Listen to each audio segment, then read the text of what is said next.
E.T. Extraterrestrial could have been Spielberg's most personal film if it weren't for the Fabelmans taking that title a few years back. For a movie that made as much money as this one did and has become such a cultural touchstone since, it's actually kind of striking just how grounded, intimate, and quaint most of it is. This is a movie as much about Spielberg's childhood as it is about our own. The iconography here, while very much colored by the late 70s and early 80s, still has a universal undercurrent. Elliot, his friends and siblings, love toys, love adventure, love imagining themselves as heroes. They see the things that happen to them through the lens of pop culture, and have trouble categorizing the world beyond that. The movie goes a step further than this though, through the figure of E.T. himself. What I mean by this is that E.T. is the living personification of childhood. He's something magical and otherworldly, not just evidence of childhood imagination being justified, but the embodiment of that imagination, both in his gifts and his virtues. His ability to heal, to be one with the things and people around him. He evokes belief in magic because he is magic. His connection with Elliot furthers the idea that he's part of Elliot in a very fundamental way, just like childhood was a fundamental piece of all of us.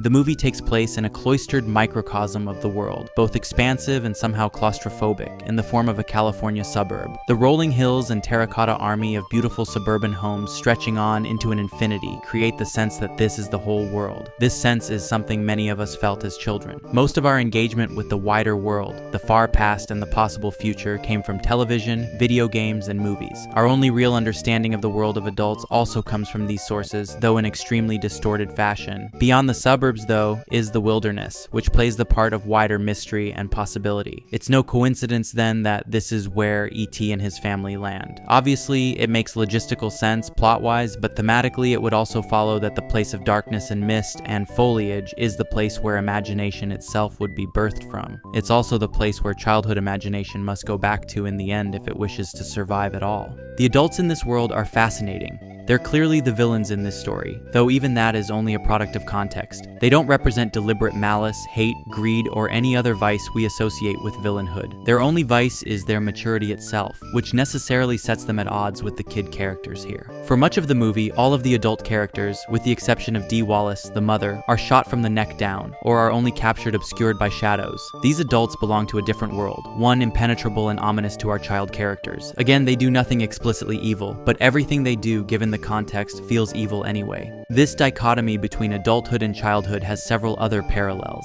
E.T. being able to heal the injured kids with a simple touch implies the ease at which children deal with injury, and the carelessness of their experiences because of it. Their world is a world of eternal being, not one of serious and long-lasting consequence. E.T. wanders around the house at one point, not being noticed by the mother, despite standing in plain sight. Her stresses and responsibilities make it impossible to not see the magic which exists all around her, a magic the kids are quick to pick up on and which consumes their life once they're aware of it. Adults, being adults, become blind to this magic. To Elliot's mom, magic is just something from storybooks. She asks Gertie, "Do you believe in fairies?" But she has no idea just how important that question is, that the fairy she's asking about is just beyond that closet door. Belief in magic doesn't even require faith here, only awareness. A further element of E.T.'s relationship to the childhood mind is exemplified through the element of toys. One of Elliot's first acts when coming into contact with E.T. is to show off his toys, and even as the movie progresses, it's these toys and trinkets which become central to both the thematic elements of the film as well as to just the plot itself. Not only does E.T. phone home using these toys, but the invasive flashlight beams of the scientists crawl over toys in the scene where they search the house, making it clear that this isn't just an invasion of privacy happening, but an invasion from the adult world into the world of children. The children's toys aren't just incidental, they're sacred objects with extreme significance.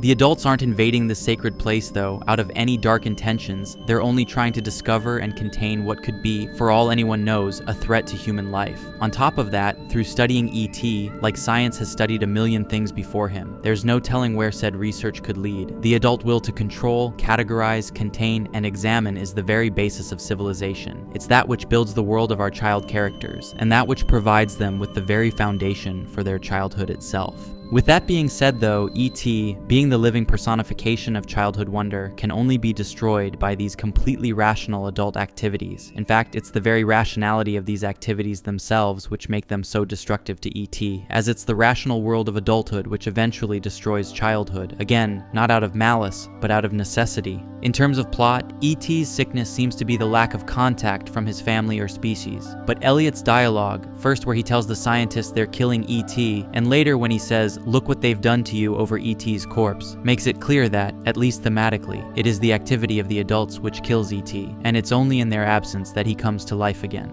Elliot's eulogy to E.T. can easily be read as a eulogy to childhood itself. Saying that he doesn't know what to feel, or that he feels nothing, implies that there's a void left in him. Saying that he'll always believe in E.T., a strange thing to say to someone you can see with your very eyes, also implies that there's more to E.T. in this film than just his existence as a living thing. He is very much an idea. Like Mary asked Gertie earlier, "Do you believe in fairies?" Elliot's answer to that question here, just in much more somber terms, is "I do, I do, I do."